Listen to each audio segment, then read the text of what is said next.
পাশ করি, তারপরে আমার কর্মজীবন শুরু হয় ব্র্যাকে। আমি আমার ব্র্যাকের থেকে আমার কর্মজীবন শুরু করি এবং ব্র্যাকের অনেক প্রোগ্রাম, ব্র্যাকের যে প্রোগ্রামে আমি কাজ করেছি সেটা হচ্ছে এডুকেশন প্রোগ্রাম। এই যে শিক্ষা প্রোগ্রাম এখন চালু হচ্ছে, ব্র্যাকের মূল প্রোগ্রাম ছিল সারা বিশ্বে, সারা বাংলাদেশে লক্ষ লক্ষ মিলিয়ন ছাত্রছাত্রী ব্র্যাক, সারা বাংলাদেশে এমন কোনো গ্রাম নাই যে ব্র্যাকের স্কুল ছিল না। আমি হাজীগঞ্জে চাকরি করেছি, আমি 60টা স্কুলের দায়িত্বে ছিলাম, আমি টিম ইনচার্জ ছিলাম, আমি টিমের প্রধান ছিলাম। আমি 4.5 বছর 60টা স্কুল চালাইছি। সেদিক থেকে আপনাদেরকে দেখলে আমার অনেক ভালো লাগে। আমি ব্র্যাকের চাকরির পর হাজীগঞ্জ কলেজের প্রিন্সিপাল প্রফেসর ছিলাম, তারপর ডক্টর ফাউন্ডেশন কলেজের প্রিন্সিপাল ছিলাম।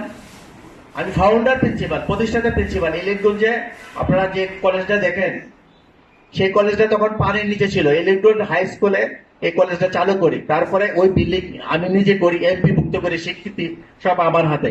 আমি ওই কলেজের প্রতিষ্ঠাতা প্রিন্সিপাল। তারপর আমি এটিএম শামসুল হক কুমিল্লা শহর থেকে নির্বাচন করেছে, আওয়ামী লীগের উপদেষ্টা মন্ডলীর সদস্য ছিল, উনি সাবেক সচিব ছিল, 5টা মন্ত্রণালয় সচিব ছিল। ওনার একটা স্কুল অ্যান্ড কলেজ আছে কুমিল্লায়, আমি ওই কলেজেরও ফাউন্ডার প্রিন্সিপাল, স্কুল অ্যান্ড কলেজের ফাউন্ডার প্রিন্সিপাল, প্রতিষ্ঠাতা প্রিন্সিপাল। তারপরে কুমিল্লা কৃষি ও কারিগরি কলেজ আছে, 2005 সালে এটা হয়েছে, এই কলেজেরও আমি প্রতিষ্ঠাতা প্রিন্সিপাল।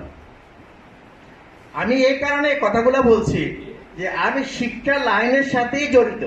আমার কর্মজীবন শুরু হয়েছে, আমি যখন মাস্টার ডিগ্রি পাস করি, আমি 91-এ মাস্টার ডিগ্রি পাস করি।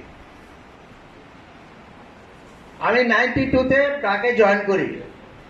তখন ব্র্যাকের এই স্কুল প্রোগ্রাম নিয়ে অনেক রটনা হতো। এই যে আপা চকলেট দেয় না, আল্লাহ চকলেট দেয়, সিল মারে, হ্যাঁ, এই সমস্ত অনেক গুজব হইতো। কারণ কি, ওই যে স্যার যে বলছেন উপকরণ দিয়া শিখানোর জন্য, এই উপকরণ দিয়া শিখানোর জন্য ব্র্যাক স্কুলের বিরুদ্ধে ব্র্যাকের স্কুল ভাঙচুর হয়েছে, সাইনবোর্ড ভাঙচুর হয়েছে। আমরা মসজিদে, এখানে ব্র্যাক স্কুলে খ্রিস্টান না, আমরা জুমার দিনে। কারণ কি, আমি একটা উদাহরণ দিই, ছোট বাচ্চাদের জট প্রস্তুতিমূলক শিক্ষা, তখন বলতেছে দৃষ্টি, আপা আমি একটু বলি, দৃষ্টি শিখাইবা কি, বলো তো আমার এই হাতে কি আছে, কিছু নাই, এ হাতে কি আছে, একটা চকলেট, কে দিছে, মানে এরকম, মানে বাস্তব জিনিস, অর্ধবাস্তব বাস্তব। অতে অজু, অতে আজান, অতে অজম, এগুলি আমাদের ব্র্যাকের স্কুলে ছিল। এটি ছিল শব্দ গঠন নিয়ে।